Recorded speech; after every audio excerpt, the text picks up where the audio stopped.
Viewers, আজকে আমি রান্না করেছি ভুনা খিচুড়ি। এসেছিল এবং গেস্টের আবদার ছিল ভুনা খিচুড়ি আর গরুর মাংস। তার সাথে আরও করেছিলাম আলু ভর্তা এবং বেগুন ভাজা, সালাদ। এটা খেতে খুবই অসাধারণ হয়েছিল।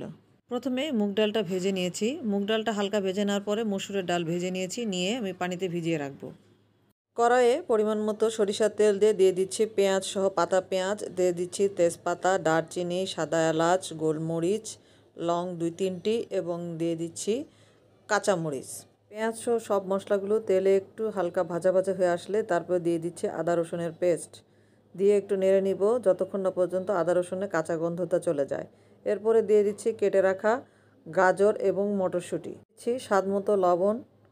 সময় হলুদের গুঁড়ো দিয়েছি 1/2 চামচ, ধনিয়ার গুঁড়া 1.5 চামচ, জিরার গুঁড়া 1 চামচ, মরিচের গুঁড়া স্বাদ মতো।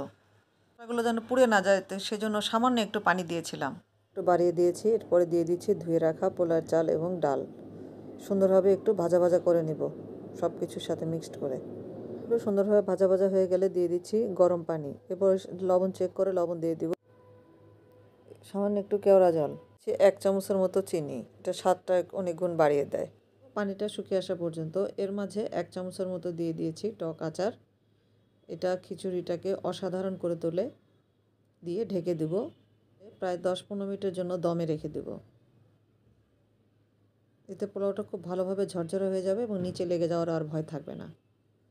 তো তৈরি হয়ে গেল মজাদার স্বাদের ভুনা খিচুড়ি।